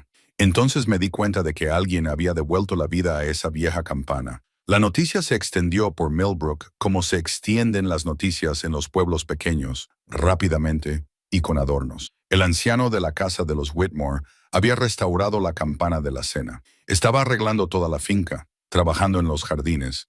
Algunas personas recordaban las fiestas en el jardín de Elellanena, el aspecto que solían tener los terrenos en verano, con rosas y lavanda y senderos bordeados de faroles. El sábado por la tarde, una joven pareja apareció al final del camino. Jovin estaba trabajando en el jardín, arrancando malas hierbas. Cuando los vio, de unos 35 años, cogidos de la mano, vacilantes junto a los viejos pilares de piedra. ¿Puedo ayudarles?, les preguntó. Se acercaron lentamente. El hombre habló primero. Disculpe las molestias. Somos Tom y Lisa Brennan. Nos mudamos a Millbrook hace 3 meses. Nos enteramos de lo que está haciendo aquí y nos preguntamos si quizá necesitaría ayuda. Jovin enderezó la espalda y protestó. «¡Ayuda! Somos nuevos en la ciudad», dijo Lisa. «Aún no conocemos a mucha gente. Tom se dedica al paisajismo y yo trabajaba en restauración histórica antes de mudarnos. Pensamos que quizá podríamos ofrecer unas horas de voluntariado los fines de semana, si le interesa». Algo en el pecho de Jovin se relajó ligeramente. ¿Por qué querrían hacer eso? Tom se encogió de hombros. Sinceramente, porque este lugar es precioso. aunque esté medio en ruinas. Y porque empezar de cero en una ciudad nueva es solitario, pensamos que trabajar en algo significativo podría ayudarnos a sentirnos menos como forasteros. Govan entendía ese sentimiento mejor de lo que ellos creían. De acuerdo, entonces. Si lo dicen en serio, me vendría bien la ayuda. Lo decían en serio. Tom evaluó los jardines con ojo profesional, señalando lo que se podía salvar y lo que había que reemplazar. Lisa recorrió el invernadero, tomando notas y explicando qué elementos originales merecía la pena conservar y qué actualizaciones modernas serían útiles. Trabajaron toda la tarde, rechazando cualquier pago y aceptando solo la sopa de Martha y la tarta de manzana que había aprendido a hacer a la perfección. Al ponerse el sol, se quedaron juntos en el porche contemplando lo que habían logrado. Tom había limpiado 2 parterres enteros, Lisa había esbozado los planos para la restauración del invernadero, y Joan había pasado el día trabajando junto a personas que habían decidido estar allí y que querían ayudar. Antes de marcharse, Tom dijo, «Volveremos el próximo sábado, si te parece bien». Más que bien. El martes siguiente, Pete llegó con noticias inesperadas. «Anoche recibí una llamada», dijo, dejando su caja de herramientas. «De mi hija», dijo Joan, levantando la vista del suelo que estaba levantando. Emily dijo que había recibido una carta de Martha. La voz de Pete era cuidadosamente neutra. Martha le escribió, le habló de este lugar, de que trabajamos juntos, le dijo que hablo de ella todo el tiempo. ¿Es cierto? Sí, es cierto. Pete se sentó pesadamente en un banco. Emily dijo que le gustaría visitarnos el mes que viene, solo por un fin de semana, pero su voz se quebró. Es más de lo que yo he tenido en 2 años. Joven dejó sus herramientas y se acercó, poniendo una mano sobre el hombro de Pete. Se quedaron así un momento. 2 padres que habían perdido a sus hijos por la distancia y el tiempo, uno de ellos con la posibilidad de recuperar algo. ¿Crees que Martha se estaba entrometiendo?, preguntó Pete finalmente. Creo que Martha estaba ayudando. ¿Debería estar enfadado? ¿Lo estás? Pete lo pensó. No, estoy agradecido y aterrorizado. ¿Y si Emily viene y se da cuenta de que tenía razón al mantenerse alejada? ¿Y si la decepciono otra vez? ¿Y si no lo haces? La pregunta quedó suspendida entre ellos. Pete asintió lentamente, se levantó y cogió el martillo. Supongo que será mejor que me asegure de que esta casa esté perfecta cuando llegue. No puedo permitir que piense que su viejo no sabe cómo llevar a cabo un proyecto de restauración. Después de eso trabajaron con energía renovada. Pete se dedicó a las reparaciones del invernadero con algo parecido a la alegría. Hablaba más de lo habitual, contando historias sobre Emily cuando era pequeña, el fuerte que habían construido en el patio trasero, la vez que ella intentó arreglar su camioneta con cinta adhesiva y determinación. Joven escuchaba y sentía una extraña mezcla de felicidad por su amigo y dolor por sí mismo. La hija de Pete iba a venir. Sus propios hijos permanecían en silencio como piedras. Esa noche, Joven volvió a tocar la campana solo porque podía, solo porque le hacía sentir bien enviar un sonido al mundo, una llamada que decía, «Aquí hay un lugar al que vale la pena venir. Aquí eres bienvenido. Aquí está tu hogar». No sabía si alguien respondería a esa llamada, pero la hizo de todos modos. Dentro, se sentó a la mesa de la cocina y escribió en un diario que había empezado a llevar no para nadie más, solo para él mismo. Un registro del trabajo, de los días, de la lenta acumulación de reparaciones y restauraciones. Escribió sobre la campana, sobre Tom y Lisa, sobre la llamada de la hija de Pete. Escribió sobre sus propios hijos y el silencio que se extendía entre ellos. Y luego escribió, «Estoy construyendo algo aquí. Quizás vengan, quizás no, pero lo estoy construyendo de todos modos. Por primera vez en años, estoy construyendo en lugar de ver cómo todo se desmorona. Eso tiene que contar para algo». Cerró el diario y miró el tren de juguete en el alféizar de la ventana, el libro de recetas en la estantería, la cocina transformada de ruina a calidez. Evidencia del trabajo realizado, del progreso logrado, de la vida que regresaba a los espacios vacíos. Las campanas se balanceaban ligeramente con la brisa de la tarde, visibles a través de la ventana, listas para volver a sonar cuando alguien necesitara encontrar el camino a casa. A las 10 semanas de la restauración, Joven se acordó del buzón. Estaba al final del largo camino de entrada, junto a los pilares de piedra, oxidado y ladeado, medio oculto por la maleza. Había pasado por delante cientos de veces sin pensar ni una sola vez en mirarlo. ¿Por qué iba a hacerlo? Nadie sabía su dirección, nadie le escribía. Pero una mañana en la que la primavera había llegado por completo, con los árboles brotando verdes y la cálida luz del sol sustituyendo al gris del invierno, decidió bajar por el camino en lugar de conducir hasta la ciudad. Ejercicio, aire fresco, una oportunidad de ver cómo se veían los terrenos desde la carretera. Había estado tan concentrado en la casa que había descuidado la primera impresión que tendrían los visitantes al acercarse. La puerta del buzón se atascó cuando intentó abrirla. Tuvo que moverla hacia adelante y hacia atrás, y se desprendieron copos de óxido antes de que finalmente cediera. Dentro había un montón de catálogos de correo basura del anterior propietario, ofertas de tarjetas de crédito dirigidas al actual residente, folletos publicitarios amarillentos por el paso del tiempo, y debajo de todo ello, un único sobre blanco. Le temblaban las manos mientras lo sacaba. La dirección del remitente era Chicago, la letra de Sarah. El matasellos tenía 3 meses de antigüedad, enviado a su antigua dirección, reenviado aquí, llegando en algún momento de febrero, cuando él estaba demasiado concentrado en sobrevivir como para revisar un buzón cubierto de nieve. Jobin se paró al final del camino, con la brisa primaveral moviendo las hojas nuevas, y abrió la carta de su hija. «Querido papá», comenzaba, «he estado intentando localizarte. Tu teléfono salta directamente al buzón de voz y cuando llamé a tu antiguo número, decía que estaba desconectado. Margaret me dijo que vendiste la casa. Nadie sabe dónde te fuiste. Necesito hablar contigo. Mi matrimonio se está rompiendo. Richard y yo llevamos 6 meses en terapia, pero no sé si está funcionando. Me siento muy sola y quería oír tu voz. Quería que me dijeras qué hacer, o al menos que me dijeras que todo va a salir bien. No estoy enfadada porque no me hayas devuelto la llamada. Solo estoy preocupada. Por favor, si recibes esto, llámame. Te quiero, Sarah». La carta se le resbaló de los dedos y, empujada por la brisa, rodó por la grava. Jobin la recogió, la leyó de nuevo y luego una tercera vez. 3 meses. Ella había escrito esto hacía 3 meses. Había estado intentando ponerse en contacto con él. Lo necesitaba, y él había estado aquí, reconstruyendo una casa mientras la vida de su hija se desmoronaba. Sacó su teléfono con manos temblorosas.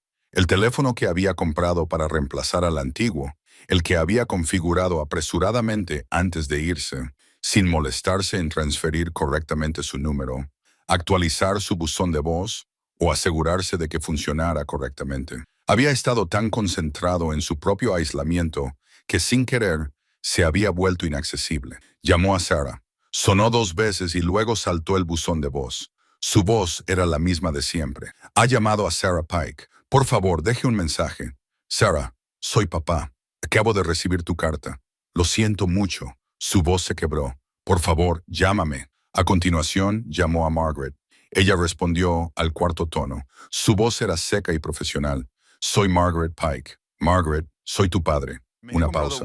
«Papá, nuevo. ¿Qué número lo siento, no lo sabía.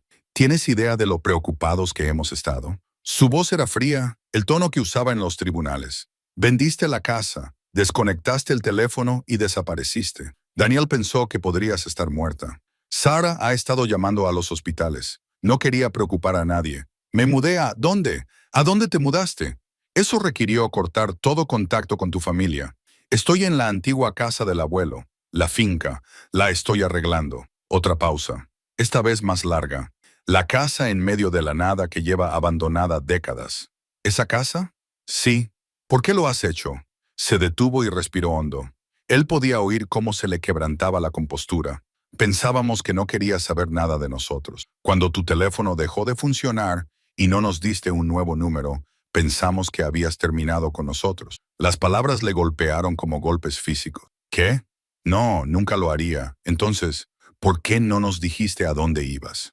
¿Por qué no te aseguraste de que pudiéramos localizarte?» Chauvin se dejó caer sobre la grava, con la espalda apoyada en el poste del buzón. «Porque pensaba que habíais terminado conmigo. Las llamadas habían cesado. Las visitas habían cesado. Pensé que me estaba convirtiendo en una carga, en alguien a quien tenías que visitar por obligación. Pensé que si desaparecía en silencio, sería más fácil para todos». «¿Más fácil?»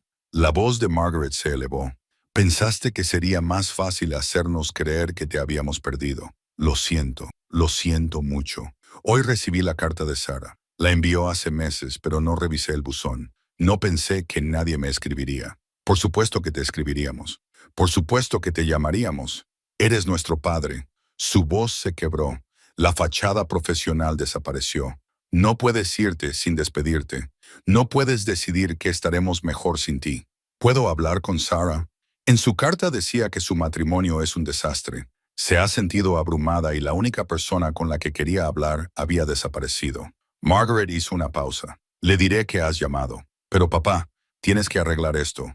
Esta vez tienes que intentarlo de verdad. No desaparecer cuando las cosas se ponen difíciles. Lo haré. Lo prometo. Bien. Colgó. Joven se quedó sentado en la grava durante un largo rato, con el teléfono en una mano y la carta en la otra. Pensaba que él era el abandonado. Pensaba que era el padre abandonado por unos hijos demasiado ocupados para él. Pero desde su perspectiva, él había desaparecido sin avisar. Había cortado el contacto, vendido la casa familiar y se había esfumado al campo. Ellos intentaron llamarlo. Su teléfono no funcionaba bien. Intentaron escribirle. Él no revisaba el buzón. El silencio que él interpretó como rechazo había sido confusión y preocupación por parte de ellos. Estaba tan envuelto en su propia soledad que había creado más.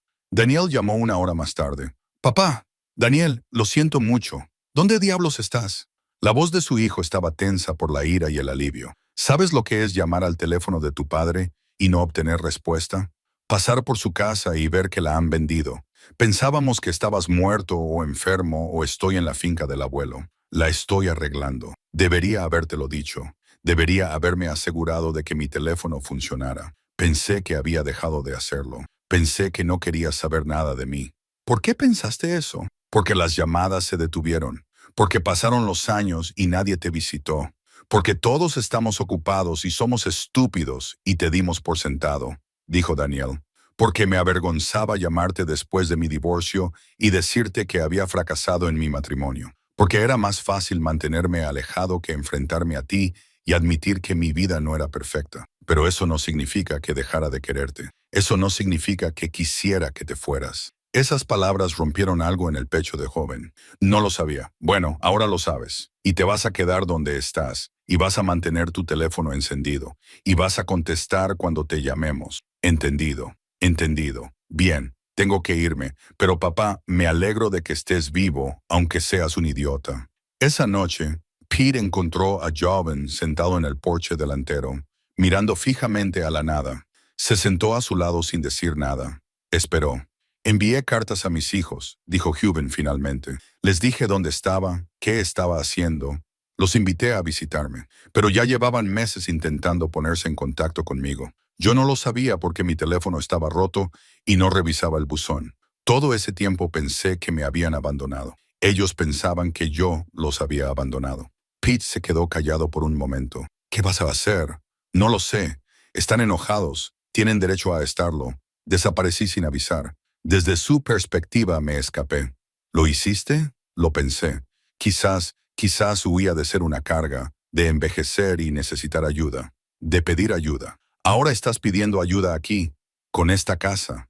Eso es diferente, ¿no? Martha llegó con la cena, como solía hacer últimamente. Echó un vistazo al rostro de Joan y dejó la cazuela sobre la mesa. ¿Qué ha pasado? Les contó a ambos lo de la carta, las llamadas, el malentendido que había crecido como moho en el espacio oscuro entre él y sus hijos. Cuando terminó, Martha asintió lentamente.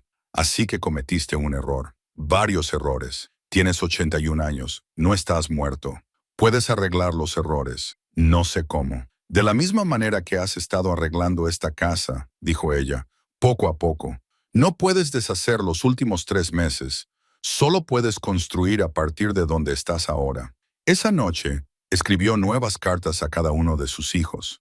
Esta vez eran cartas diferentes, honestas sobre sus errores, sus miedos, su comprensión de que se había equivocado en tantas cosas. Se disculpó por haber desaparecido. Les explicó lo de la casa, el trabajo, la lenta reconstrucción de algo que había sido abandonado. Y al final de cada carta, escribió, «Voy a celebrar una fiesta en el jardín el 21 de junio, el solsticio de verano. Me gustaría que vinierais». Entenderé si no podéis o no queréis, pero la invitación es real y la puerta está abierta. No todos los que vagan están perdidos. Venid a encontrar el camino a casa. Envió las cartas a la mañana siguiente. 3 sobres blancos con palabras importantes, enviados a niños que podrían responder o no.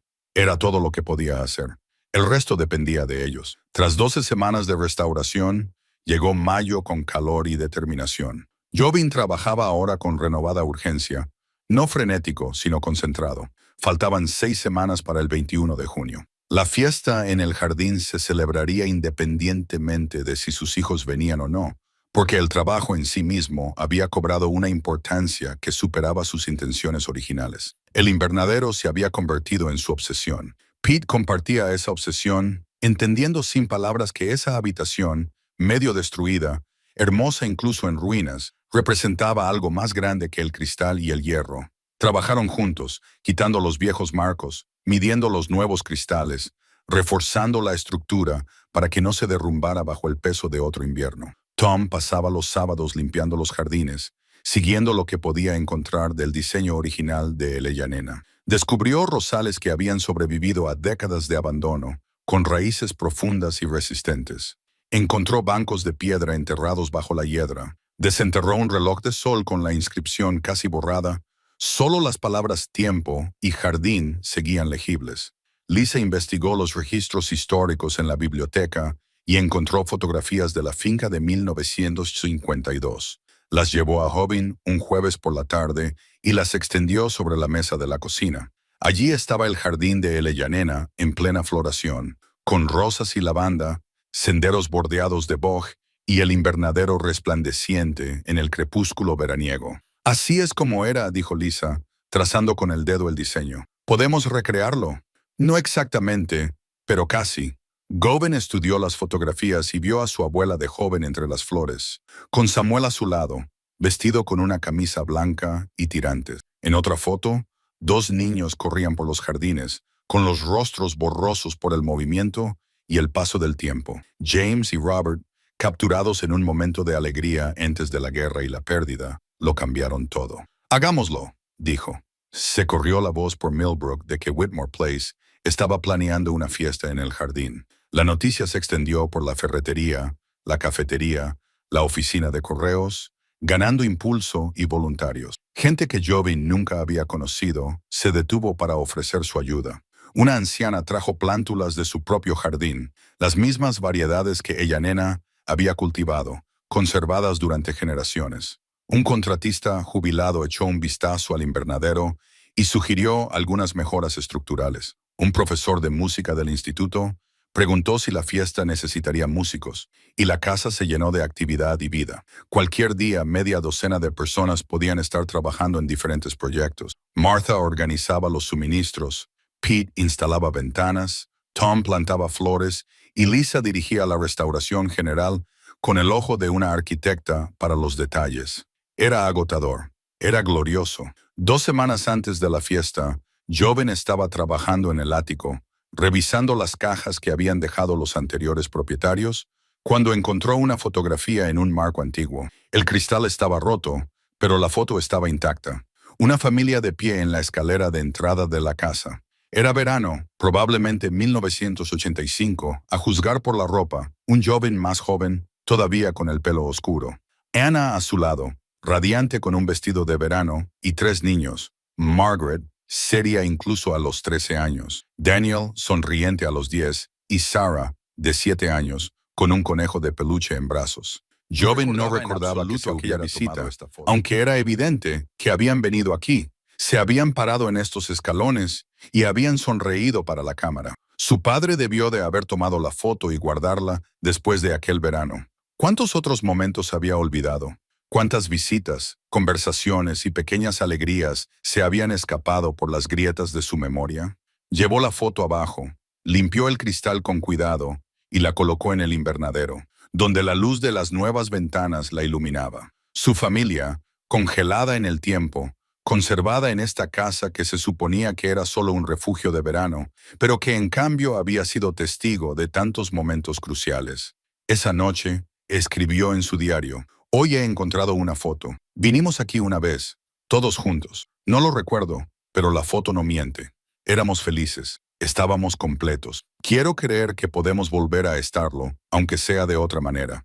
Aunque nunca podamos volver a aquel día de verano en las escaleras, añadió la foto a las nuevas cartas que estaba escribiendo. Cartas más largas esta vez, que incluían detalles sobre la restauración, sobre Pete y Martha, y Tom y Lisa, sobre la comunidad que se había formado en torno a este proyecto. Escribió sobre las recetas de Ella y Nena, y el tren de juguete de James y la campana que sonaba cada tarde al atardecer.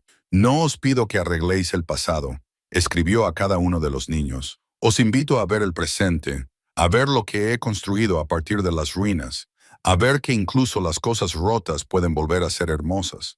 Envió las cartas junto con copias de la fotografía, 3 sobres que contenían recuerdos y esperanza a partes iguales. La hija de Pete, Emily, llegó un sábado a finales de mayo.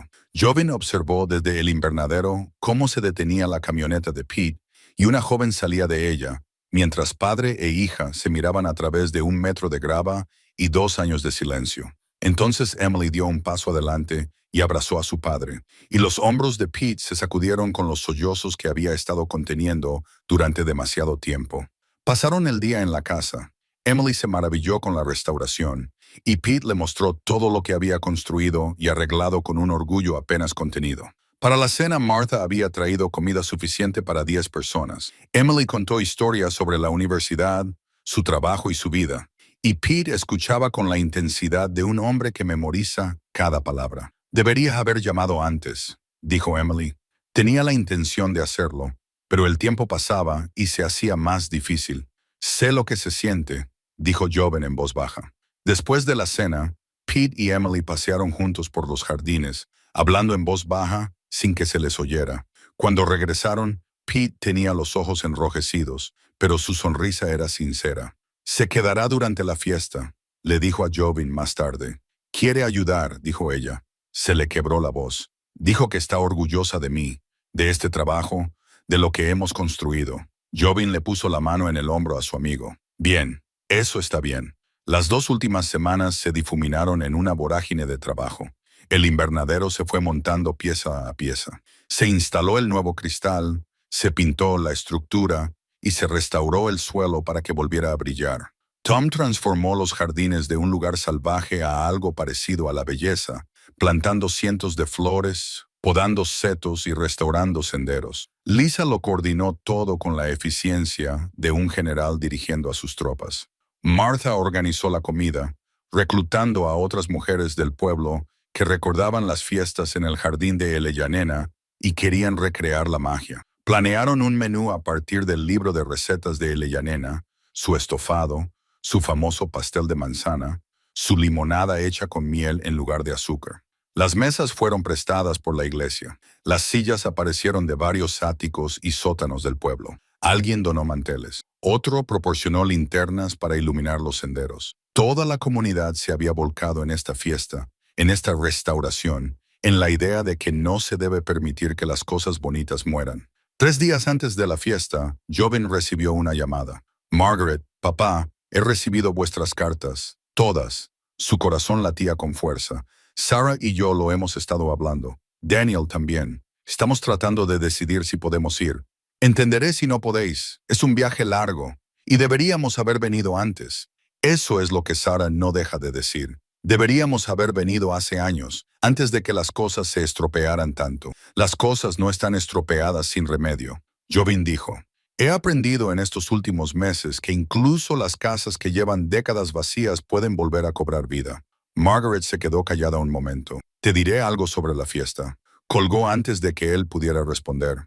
Esa noche, Joan no pudo dormir. Recorrió la casa habitación por habitación, viéndola no como era hace 12 semanas, sino como era ahora. La cocina cálida y funcional, el vestíbulo reluciente, las estanterías de la biblioteca llenas de libros rescatados de los escombros, las habitaciones de arriba limpias y listas, las camas hechas con sábanas limpias por si acaso, y el invernadero, la joya de la corona de la restauración, con paredes de cristal que reflejaban la luz de la luna, las plantas en macetas nuevas esperando a ser colocadas, la fotografía de su familia en una mesita junto a la puerta.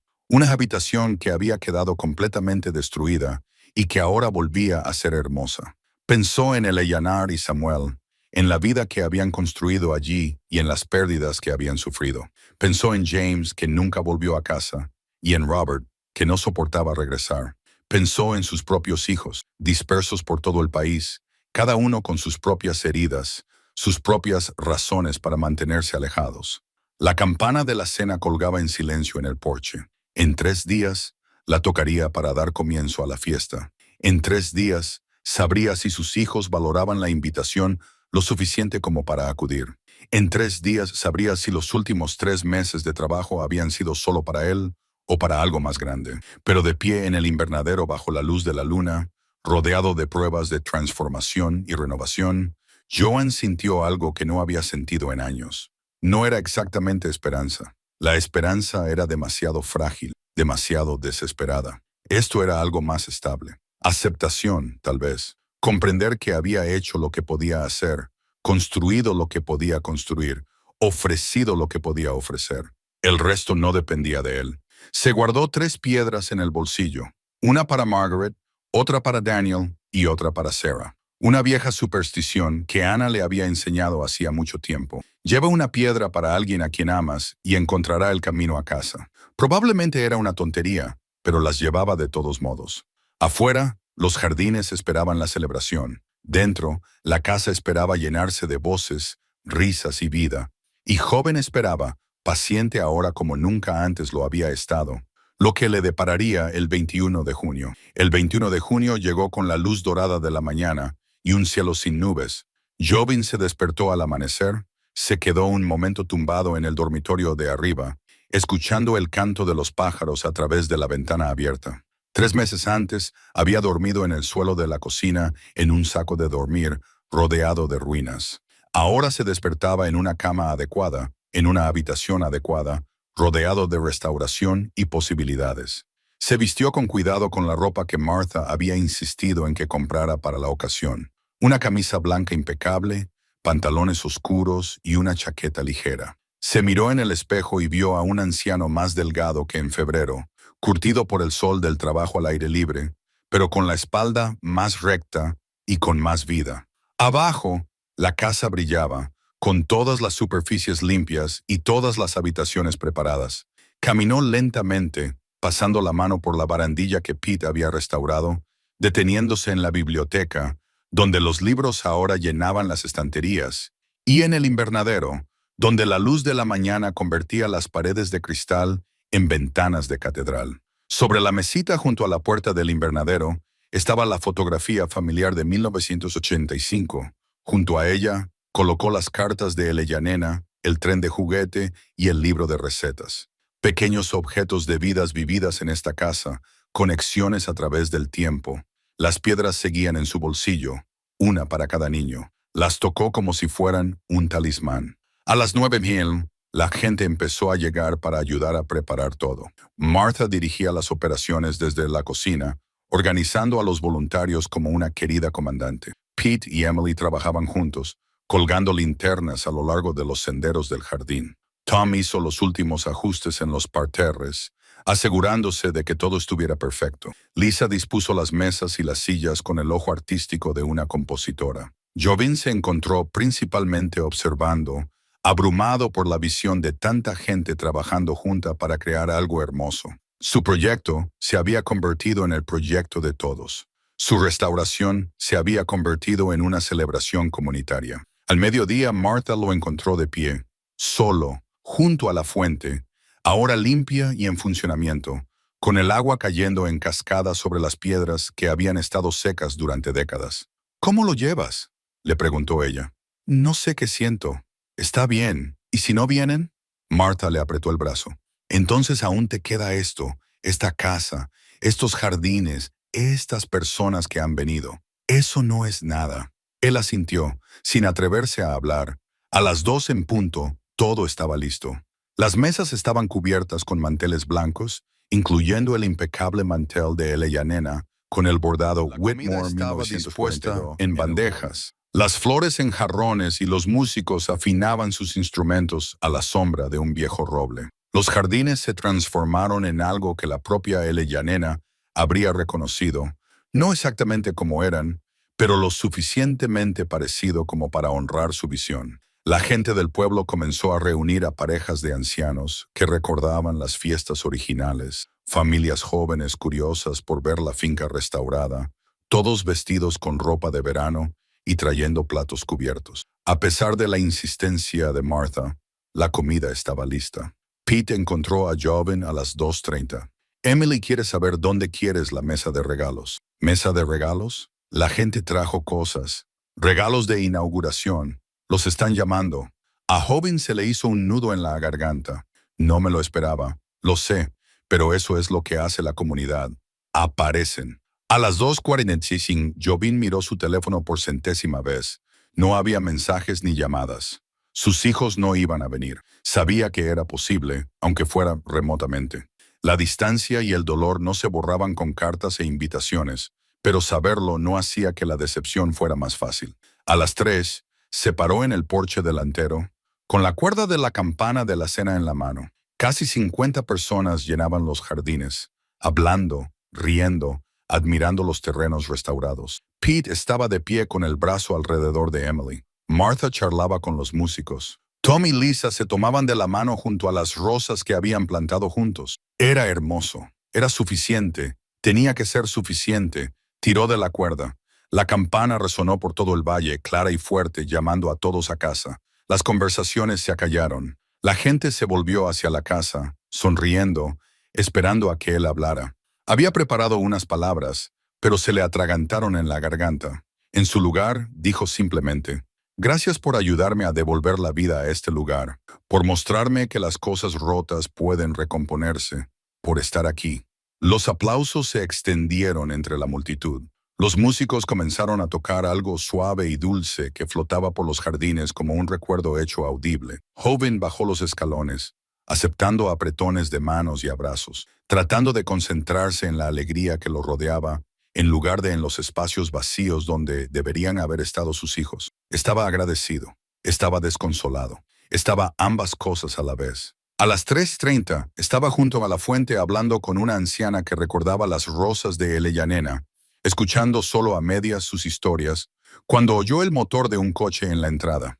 Se le paró el corazón. Un sedán apareció entre los pilares de piedra, avanzando lentamente por el camino de grava. Luego otro coche detrás de él.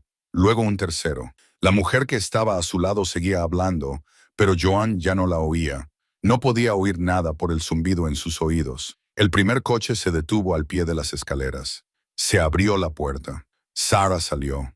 Parecía más mayor de lo que él recordaba, con los ojos cansados y el pelo recogido en una coleta. Llevaba un sencillo vestido azul y una pequeña bolsa de viaje. Se quedó junto al coche, mirando hacia la casa, y se llevó la mano a la boca. Entonces se abrió la puerta del segundo coche y salió Margaret, elegante, con un traje pantalón a medida, con una expresión cuidadosamente controlada, pero con los ojos ya húmedos. Se abrió la puerta del tercer coche y salió Daniel. Se inclinó hacia atrás y sacó a un niño pequeño de la sillita, de unos 3 años, con el pelo oscuro y los ojos curiosos de Daniel. Los hijos de Jovin se quedaron al pie de las escaleras, mirándolo, y él se quedó paralizado en el camino del jardín, con una mano tocando las piedras de su bolsillo, incapaz de moverse, hablar o respirar. Sarah se movió primero. Dejó su bolso y subió las escaleras, primero despacio, luego más rápido. Su rostro se descompuso cuando llegó a él. «Papá», dijo, y entonces se echó en sus brazos, llorando contra su hombro. Joven la abrazó, sintió cómo temblaba entre sollozos y le acarició el pelo como solía hacer cuando era pequeña y se despertaba de pesadillas. «Estoy aquí», le susurró. «Estoy aquí». Margaret fue la siguiente, perdiendo finalmente la compostura. Se unió al abrazo, rodeándolos a ambos con los brazos, con la voz entrecortada por las lágrimas. «Deberíamos haber venido antes. Lo siento mucho. Deberíamos haber venido antes». Daniel se acercó con el niño pequeño en brazos, que observaba la escena con los ojos muy abiertos e incertos. Cuando el abrazo se abrió para incluirlos, la voz de Daniel era áspera. «Papá, este es James, tu nieto. Quería conocer a su abuelo». Joven miró al niño de 3 años, según le había dicho Daniel por teléfono meses atrás, pero nunca lo había conocido, ni siquiera había visto una fotografía. Su nieto se llamaba James, como el hijo perdido de él y la nena, como el tren de juguete en el alféizar de la ventana. «Hola, James», logró decir joven. El niño lo observó con seriedad. «Eres muy viejo». A pesar de todo, Joan se rió. «Es verdad. ¿Puedo ver tu casa?» Sí, claro que puedes». Se quedaron allí, en los escalones, los 5 juntos por primera vez en años, mientras la fiesta continuaba a su alrededor a una distancia respetuosa. Pete miró a Joan a los ojos desde el otro lado del jardín y asintió con la cabeza, un gesto de comprensión de un padre a otro. Finalmente, se separaron, secándose los ojos, tratando de recomponerse. Sarah mantuvo una mano en el brazo de Joven, como si temiera que volviera a desaparecer. «Recibimos tus cartas», dijo Margaret. «Todas, las primeras, las últimas y las que tenían la fotografía. Debería haberlas enviado antes. Debería haberte dicho a dónde iba. Deberíamos haber llamado más», dijo Daniel. «Deberíamos haberte visitado. Deberíamos haberte hecho saber que eras importante para nosotros. Deberíamos haberlo hecho. Deberíamos haberlo hecho», dijo Sarah, con la voz quebrada de nuevo. «Los dos metimos la pata, papá. ¿Podemos simplemente aceptar que ambos metimos la pata y seguir adelante?» Joan sacó las 3 piedras de su bolsillo. Las tenía en la palma de la mano, lisas y normales, solo piedras del camino del jardín. «Tu madre me enseñó esto. Llevas una piedra por alguien a quien quieres y esa persona encontrará el camino a casa». Sarah cogió una piedra, luego Margaret y luego Daniel. Se quedaron allí de pie, sosteniendo estos pequeños trozos de la finca, estos fragmentos del lugar que su padre había reconstruido. «Enséñanoslo», dijo Margaret. «Enséñanos lo que has hecho». Los llevó por toda la casa, habitación por habitación, contándoles la historia de la restauración, la cocina donde había acampado la primera noche, el estudio donde había encontrado las cartas de él y la nena, la biblioteca que Pete había ayudado a reconstruir, los dormitorios de arriba, incluido el que había preparado para cada uno de ellos por si acaso. En el invernadero, se quedaron mirando la fotografía de 1985. «No recuerdo esto», dijo Daniel. «Yo tampoco, pero sucedió. Estuvimos aquí juntos». Sarah cogió el tren de juguete. «Mirad esto. Pertenecía a un niño llamado James Whitmore. Murió en la guerra. Su madre conservó esta casa durante años después de su muerte, pero no pudo quedarse. Demasiados recuerdos. Como nuestra casa», dijo Sarah en voz baja, «después de que mamá muriera. Demasiados recuerdos». «Sí, pero aquí aprendí algo. Los recuerdos no tienen por qué ser dolorosos. Pueden ser regalos, conexiones a través del tiempo». El pequeño James tiró de la mano de su padre. «¿Podemos ir a ver la fiesta?» Salieron juntos y Joven presentó a sus hijos a la comunidad que le había ayudado. Martha los abrazó con fuerza a cada uno de ellos. Pete les estrechó la mano, con Emily a su lado, sonriendo. Tom y Lisa les dieron la bienvenida con la calidez de quienes entienden lo que significan las reuniones familiares. La fiesta continuó, pero ahora era diferente. No era solo la celebración de una casa restaurada, sino de una familia restaurada. Los músicos tocaban y los niños bailaban en el césped. Se compartió la comida, se contaron historias, y las risas se elevaron en el aire de la tarde mientras el sol comenzaba a ponerse, pintando el cielo de dorado y rosa. Joven estaba de pie con sus 3 hijos en el jardín. El pequeño James dormía en los brazos de Daniel, agotado de correr por los senderos y perseguir mariposas. «No pido que todo sea perfecto», dijo Joven. «Sé que tenemos trabajo por hacer. Sé que todavía hay dolor y distancia que superar, pero pido oportunidades, que lo intentemos, que no nos rindamos los unos con los otros». Margaret le tomó la mano. «Estamos aquí, papá. Hemos venido». «¿Has venido?», repitió él. Sarah se apoyó en su hombro. «¿Podemos quedarnos toda la semana? No tengo que volver hasta el lunes que viene. Hay camas preparadas. Siempre ha habido camas preparadas». Daniel cambió a James de brazo. «Entonces nos quedaremos». Las campanas de la cena se balanceaban suavemente con la brisa del atardecer. A su alrededor, las linternas comenzaron a brillar al acercarse la oscuridad. La música flotaba en los jardines que el Ellanena había plantado hacía tanto tiempo, y Joven Pike, de 81 años, estaba rodeado de sus hijos en una casa que había rescatado de la ruina y sintió algo que creía perdido para siempre. Se sentía en casa. La noche se posó sobre la finca como una bendición. La fiesta fue llegando a su fin poco a poco. Los invitados se marcharon con abrazos y promesas de volver. Los músicos recogieron sus instrumentos y los voluntarios, que se negaron a dejar que Joan les ayudara, recogieron las mesas. Martha le besó en la mejilla antes de marcharse. Pete y Emily saludaron desde la camioneta de Pete, padre e hija regresando juntos a casa. En el invernadero, Joven se sentó con sus hijos mientras el crepúsculo daba paso a la noche. El pequeño James dormía en un banco acolchado cubierto con parpadeaba a través de las paredes de cristal, proyectando sombras suaves. Hablaron de verdad, por primera vez en años. Sarah le contó sobre su matrimonio, sobre la terapia que poco a poco le estaba ayudando, sobre el miedo a acabar sola como él. Margaret admitió que se había volcado en el trabajo para evitar lidiar con la soledad, que su despacho en esquina se sentía más vacío de lo que jamás había reconocido. Daniel confesó que tras su divorcio le había dado vergüenza llamar, por miedo a decepcionar al padre que había criado solo a 3 hijos sin quejarse. Yo me quejaba, dijo Joan, pero no donde tú pudieras oírme. ¿Fuimos difíciles?, preguntó Sarah. Erais humanos, erais niños que habían perdido a su madre. Yo era un padre que había perdido a su esposa. Hicimos lo mejor que pudimos. ¿Fue suficiente? La voz de Margaret era débil, más joven que sus 43 años. Joven pensó en ello. Nos ha traído hasta aquí, a este momento, a vosotros sentados en esta habitación, que he reconstruido desde las ruinas. Quizá eso sea suficiente. Se sentaron en un cómodo silencio, el tipo de silencio que transmite paz en lugar de tensión. A través de las ventanas, los jardines brillaban con la luz residual de las linternas.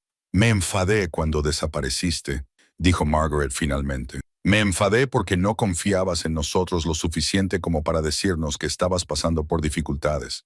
No quería ser una carga. Eres nuestro padre. Tienes derecho a necesitar cosas. Estoy aprendiendo eso. Joven dijo, esta casa me enseñó, no podía restaurarla solo. Necesitaba a Pete, a Martha, a Tom, a Lisa y a docenas de personas del pueblo. Tuve que aprender a pedir ayuda y a aceptarla cuando me la ofrecían. Daniel se movió, con cuidado de no despertar a James.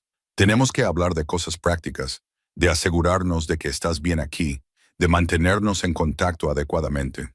Arreglé mi teléfono, dijo Joven con una leve sonrisa, y he comprobado el buzón. Te visitaremos, dijo Sarah con regularidad. No solo promesas, visitas reales. Una vez al mes nos turnaremos. Uno de nosotros vendrá. No tienes por qué hacerlo. Queremos hacerlo, interrumpió Margaret. Deberíamos haberlo querido antes. Fuimos egoístas y ciegos, y no vamos a seguir siéndolo. El pequeño James se movió, abrió los ojos y miró a su alrededor confundido. Daniel lo levantó. Hola, pequeño, ¿te has quedado dormido? El niño se frotó los ojos. ¿Es hora de irnos a casa? Todavía no, dijo Daniel. Nos quedaremos aquí un rato. En casa del abuelo. En casa del abuelo. James miró a Joven con repentina emoción. ¿Puedo jugar con el tren de juguete? El que está en el alféizar de la ventana de la cocina y que perteneció a otro niño llamado James hace mucho tiempo. Como yo, como tú. Y sí, puedes jugar con él. Con cuidado. Caminaron juntos por la casa. Joven le enseñó el tren a James, observando el asombro de su nieto ante algo tan sencillo. Margaret y Sarah prepararon té en la cocina. La receta de lechyanena de manzanilla con miel. Daniel se quedó junto a la ventana, mirando los jardines oscuros. Este lugar, dijo en voz baja, es precioso, papá, lo que has hecho aquí. No está terminado. Los jardines necesitan otro año de trabajo. La tercera planta aún necesita reparaciones, pero es habitable. Es un hogar. Más tarde, después de que James se acostara en una de las habitaciones de arriba, y Margaret y Sarah se retiraran a sus propias habitaciones, Joven y Daniel se sentaron en el porche delantero, con la campana de la cena colgada en silencio sobre ellos, plateada a la luz de la luna. Le puse James, dijo Daniel, por tu abuelo. Debería habértelo dicho cuando nació. Debería haberte invitado a conocerlo. Ahora estás aquí. Él está aquí. ¿Te bastará con eso? Joven pensó en las cartas de Lechyanena, en James Whitmore, que nunca volvió a casa, en Robert, que no soportaba volver, en todas las formas en que las familias se rompen y a veces, rara vez encuentran el camino para volver a unirse. Sí, dijo, es suficiente. A la mañana siguiente, Joan se despertó con el sonido de la risa de su nieto, resonando por toda la casa. Se quedó en la cama un momento, escuchando los pasos en las escaleras, las voces en la cocina, los sonidos cotidianos de una familia viviendo en los espacios que él había restaurado. Se levantó y se vistió. Tocó el reloj de bolsillo de latón que había en su mesita de noche, todavía congelado a las 3:47, pero ya no lo necesitaba para saber la hora. El tiempo seguía avanzando con o sin relojes que funcionaran. Abajo, Sarah preparaba el desayuno siguiendo las recetas de Elena. Margaret estaba sentada a la mesa con su ordenador portátil, intentando trabajar, pero sonriendo a James mientras él hacía correr el tren de juguete. Al otro lado de la sala, Daniel se sirvió una taza de café sin preguntarle a Joven. «Buenos días, papá», le dijeron de diversas formas. «Buenos días», respondió él, y se sentó a la mesa de su cocina restaurada, rodeado de sus hijos, y sintió que el peso de 3 meses de trabajo se transformaba en algo parecido a la paz.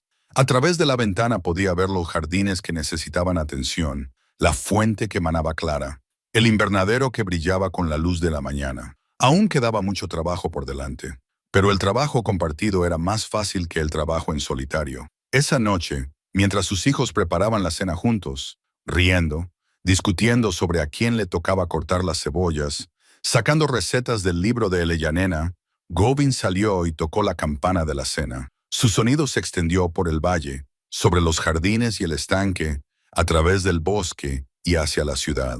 Una llamada para volver a casa, una promesa de que valía la pena volver a casa. Dentro, su familia esperaba. Fuera, la finca se erigía sólida y hermosa, testimonio de lo que se podía construir a partir de las ruinas. Y Joven Pike, de 81 años, volvió a atravesar la puerta que había restaurado con sus propias manos y entró en una casa llena de voces y vida, y comprendió por fin que algunas cosas rotas podían volver a estar completas. No perfectas, no sin cambios, pero lo suficientemente completas como para importar.